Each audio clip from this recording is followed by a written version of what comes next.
വിശുദ്ധ യോഹന്നാൻ എഴുതിയ സുവിശേഷം അധ്യായം 8 വാക്യങ്ങൾ 21 മുതൽ 30 വരെ.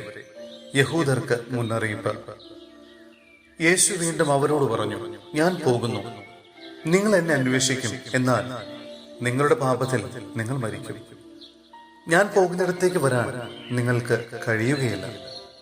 അപ്പോൾ യഹൂദർ പറഞ്ഞു, ഞാൻ പോകുന്നിടത്തേക്ക് വരാൻ നിങ്ങൾക്ക് കഴിയുകയില്ല എന്ന് അവൻ പറയുന്നല്ലോ, അവൻ ആത്മഹത്യ ചെയ്തേക്കുമോ? അവൻ പറഞ്ഞു, നിങ്ങൾ താഴെ നിന്നുള്ളവരാണ്, ഞാൻ മുകളിൽ നിന്നുള്ളവനോ.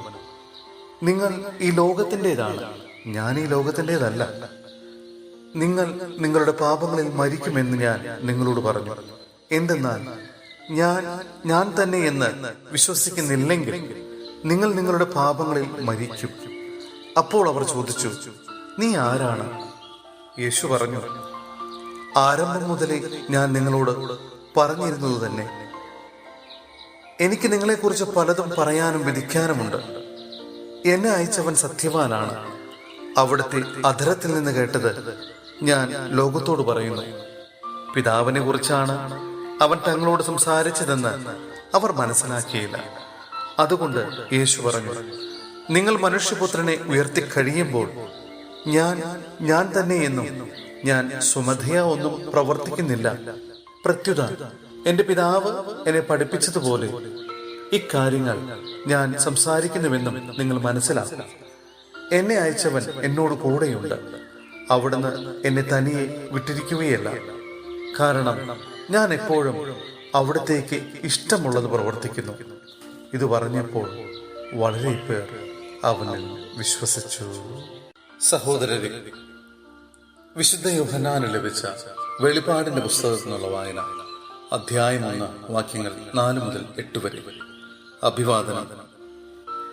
യോഹന്നാൻ ഏഷ്യയിലുള്ള 7 സഭകൾക്ക് എഴുതുന്നത്. ആയിരിക്കുന്നവനും ആയിരുന്നവനും വരാനിരിക്കുന്നവനുമായവനിൽ നിന്നും അവന്റെ സിംഹാസന സന്നിധിയിലെ സപ്താത്മാക്കളിൽ നിന്നും വിശ്വസ്ത സാക്ഷിയും മൃതരിൽ നിന്നുള്ള ആദ്യജാതനും ഭൂമിയിലെ രാജാക്കന്മാരുടെ അധിപതിയുമായ യേശു ക്രിസ്തുവിൽ നിന്നും നിങ്ങൾക്ക് കൃപയും സമാധാനവും. നമ്മെ സ്നേഹിക്കുകയും സ്വന്തം രക്തത്താൽ നമ്മെ പാപത്തിൽ നിന്ന് മോചിപ്പിക്കുകയും സ്വപിതാവായ ദൈവത്തിന്റെ രാജ്യവും പുരോഹിതരും ആക്കുകയും ചെയ്തവന് മഹത്വവും പ്രതാപവും എന്നേക്കുമുണ്ടായിരിക്കട്ടെ. ആമേൻ. ഇതാ, അവൻ മേഘങ്ങളുടെ അകമ്പടിയോടെ ആഗതനാകുന്നു. ഓരോ മിഴിയും അവിടുത്തെ കാണും. അവനെ കുത്തിമുറിവേൽപ്പിച്ചവരും അവനെ പ്രതി മാറത്തടിച്ചു വിലപിക്കുന്ന ഭൂമിയിലെ സർവഗോത്രങ്ങളും അവനെ ദർശിക്കും. ആമേൻ.